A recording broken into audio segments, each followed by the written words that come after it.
पूरी बॉडी पर टेप से बांधकर लाती थी सोना, हर ट्रिप से 13 लाख कमाई, आईपीएस की एक्ट्रेस बेटी गिरफ्तार। नमस्कार, मैं हूं रचना सिम्फा। क्या आप सोच सकते हैं कि फिल्म की तरह असल जिंदगी में कोई एक्ट्रेस सोने की तस्करी कर सकती है? लेकिन कन्नड़ फिल्म इंडस्ट्री की हीरोइन रानिया राव ने ऐसा करके सबको चौंका दिया है।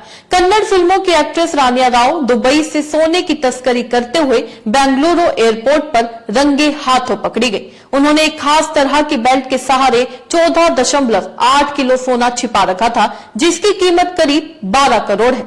कथित तौर पर उन्होंने पिछले साल 30 बार दुबई की यात्रा की और हर बार कई किलो सोना वहां से लेकर आए। सूत्रों का कहना है कि उन्हें तस्करी किए गए सोने के 1 लाख रुपए प्रति किलो के हिसाब से पैसे दिए गए। इसका मतलब है कि हर ट्रिप में उनकी 12 से 13 लाख रुपए की कमाई हुई। इसके लिए उन्होंने मॉडिफाइड जैकेट और रिस्ट बेल्ट का इस्तेमाल किया। वहीं पिछले 15 दिनों में 4 बार दुबई जाने की वजह से रानिया एजेंसियों की नजरों में थी। वो कर्नाटक पुलिस हाउसिंग कॉर्पोरेशन के महानिदेशक पद पर तैनात एक आईपीएस अधिकारी की सौतेली बेटी है। बता दें, रानिया 14 दिन की न्यायिक हिरासत में है। जी हां, गिरफ्तारी के बाद रानिया राव को कोर्ट में पेश किया गया, जहां से उन्हें 14 दिन की न्यायिक हिरासत में भेजा गया। रानिया कन्नड़ फिल्म माणिक्य और पाटकी में काम कर चुकी है। रानिया ने अपनी बॉडी, जांघों और कमर पर टेप लगाकर सोना छिपाया था। पुलिस के जरिए वह कस्टम से बचने की कोशिश भी कर रही थी। जी हां, जानकारी के मुताबिक रानिया ने एयरपोर्ट पर उतरते ही खुद को कर्नाटक के डीजीपी की बेटी बताया। साथ ही लोकल पुलिस से कांटेक्ट कर एयरपोर्ट से निकलने की कोशिश की, लेकिन डीआरआई की टीम उन्हें पूछताछ के लिए बेंगलुरु के डीआरआई हेडक्वार्टर में ले गई। जांच में पता चला कि रानिया सोने को अपने कपड़ों में छिपाई हुई थी। 3 मार्च की शाम 7 बजे उन्हें हिरासत में लिया गया। अब सवाल यह है कि आईपीएस की एक्ट्रेस बेटी रानिया दुबई से सोने की तस्करी में क्यों कूद पड़ी?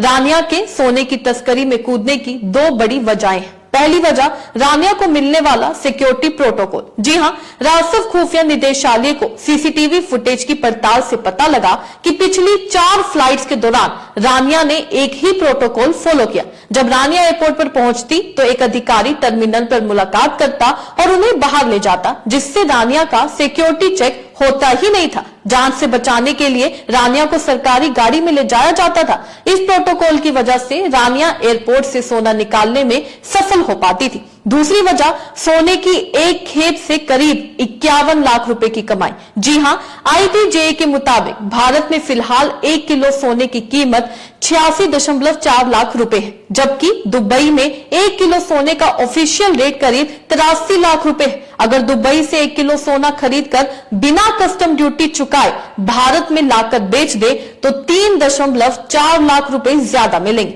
रानिया एक ट्रिप में करीब 15 किलो सोना लाती थी, यानी उनकी एक ही ट्रिप से करीब 51 लाख रुपए का फायदा होता था। रिपोर्ट्स के मुताबिक पिछले 15 दिनों में रानिया ने दुबई की 4 ट्रिप मारी।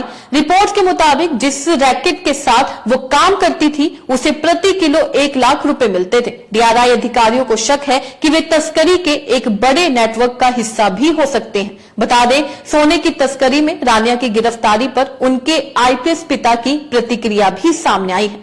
दरअसल आईपीएस के रामचंद्र राव ने कहा कि यह खबर एक बहुत बड़ा झटका और निराशा के रूप में सामने आया है। राव ने कहा, रानिया ने 4 महीने पहले आर्किटेक्ट जतिन हुकेरी से शादी की थी। वह अपनी शादी के बाद हमसे मिलने नहीं आए। हमें उसके या उसके पति के बिजनेस के बारे में कोई जानकारी नहीं है। उसने हमें निराश किया। अगर कोई गलत काम किया है तो कानून अपना काम करेगा।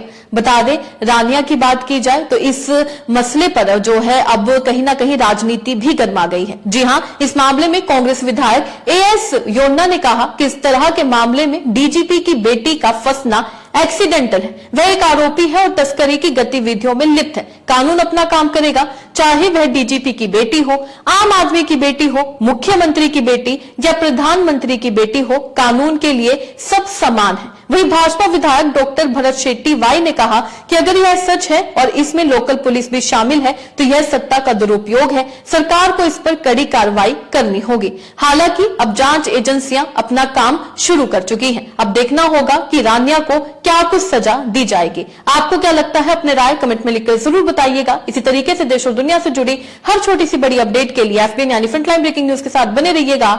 धन्यवाद।